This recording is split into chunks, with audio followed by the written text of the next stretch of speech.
What in the world happened here? Make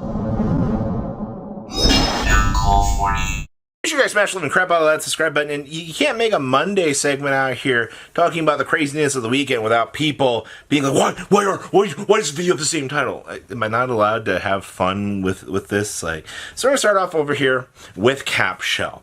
Now you're probably like, Robbie, there's no way Capshell started to see play out here. Well, that's actually where you're wrong, because Draco Tail out here was seen playing this thing and quite a few lists over this weekend, along with Black Sheep, because they're using the Black Sheep to search for the poly, and they're using Capshell here to net advantage. Now, for those of you that forgot what the hell this card does, if it's tributed, you can draw a card.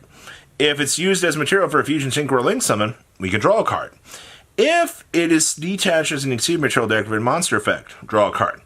This card draws a card, if you didn't know this. But the fact that Dragon Tail is trying to adapt this card into their deck, I'm really glad to see that the OCG's not afraid of losing to Duel Knockbird, actually. Because the more I look at these lists, I'm just like, oh my god. But also Dragon Tail just goes, hey, you know, you're going to stack up the stack on the big guy anyway, and you're going to start to pull back these resources. So you may as well turn this on into like +1s out here, dig further into the deck, and find some possible good hand traps in order to try to slow down your opponent. And that's what we've got working here, is we have hand traps doing their job. You have powerhouse advantage being generated. Yeah, it's not surprising. I don't expect Capshells to go too crazy on the secondary market, but the thing is, you need to be aware that Capshell in its entirety as a tech choice is going to be something that you can pick up and not have to worry about costing you, craziness. Once again, if we can get ahead of things, good. Lunalites performed this weekend. I'm actually very hyped about this, actually. Because most of these themes out here kind of feel like they don't do well. Especially if you're porting a theme from 2017, 2018. It's one of those 3 years.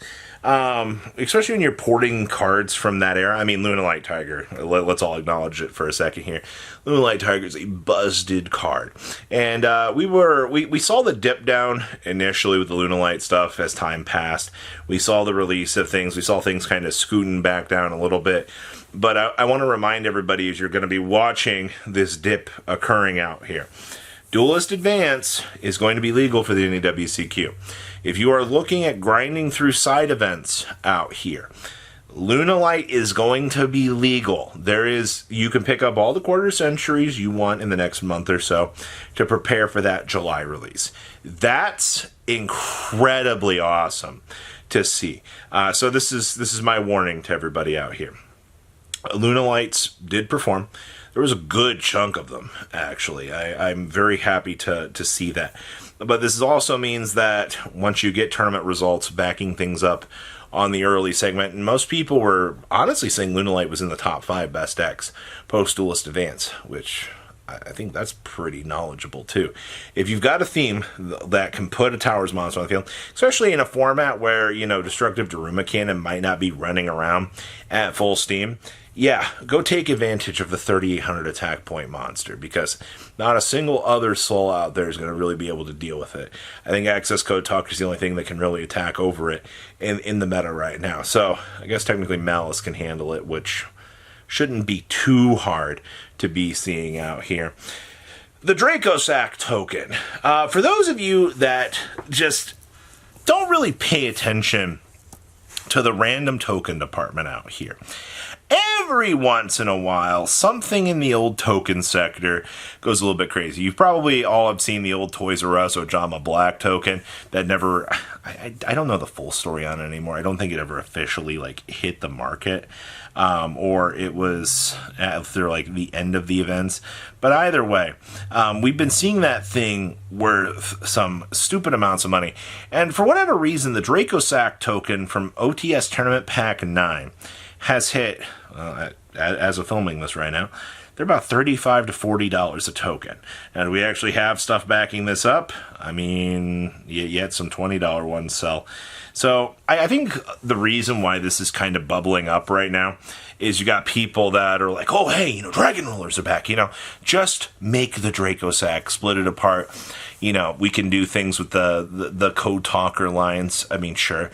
And we've also kind of come into this point right now where we like the accurately lore tokens now. There was a time out here that nobody wanted the tokens that were accurate with the deck.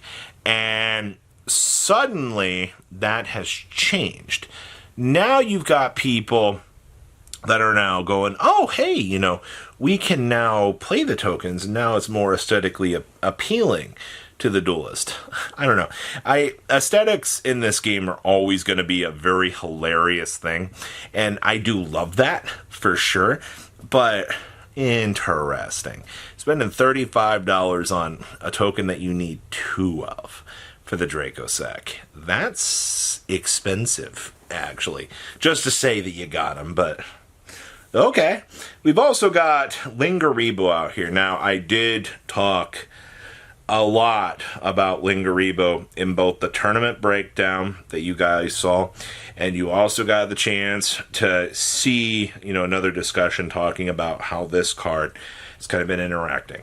If you are choosing to play Malice right now, you're going with one of 2 variants. You're going with 2 because, 1, you can use it's part of one of the combo lines now in order to have the extra body to do your thing.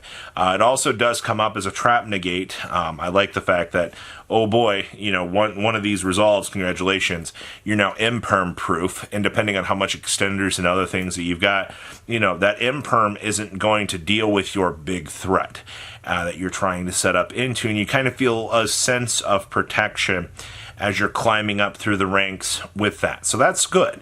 I appreciate the fact that we're kind of starting to see a little bit of that protection come into play. Now, the thing that I'm a little bit worried about with this is how high the prices are going to go on, what the highest rarity version would be. Good news is, it's got a super, all right? You shouldn't be losing your mind too much over this, especially, with cheap rarities doing their thing. It just depends on how much dedication do you want the Malice deck to go through this. Do you want to go down the cool lines, or do you just want to play this as the protection for, not getting impermed? Either way, you have trap protection now, which is something I didn't think that they would generically give to, basically every Cyverse deck under the sun out here. But that appears to be the case right now, that we are basically wanting to protect Malice and make them trap immune. Yeah, can't wait to try to evenly them. And they're like, yeah, just kidding, man. I got the protection. Sucks to suck, loser. I cry every time. And then we're seeing Speed Duel Secret Rare buyouts actually occurring right now.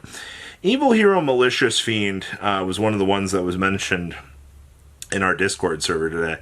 And I remember I read this and I took a step back. I was like, who in the world is going, yeah, Speed Duel cards, man, I'm going to start picking them up. But like, why though? Why do you have a fascination to want to pick this stuff up? That's what I'm curious about. I guess at this point in time, now that Speed Duel has ended, it is going to go down as kind of a legacy format. And it is going to give people a nice chance to play this stuff for fun. That's okay if you want to bring out the fun stuff and just play Speed Duel with friends. That's what the format was intended to be for.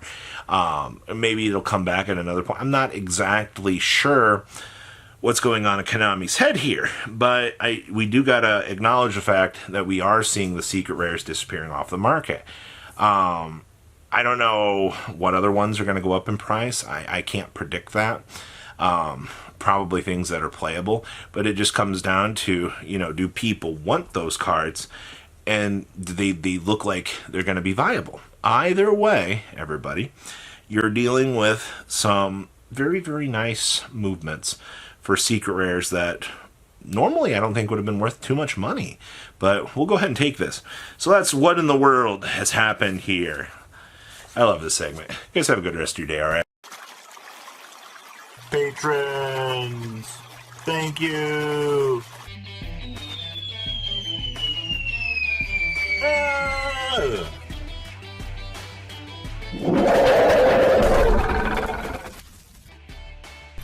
Thank you so much for watching. Check out these other videos.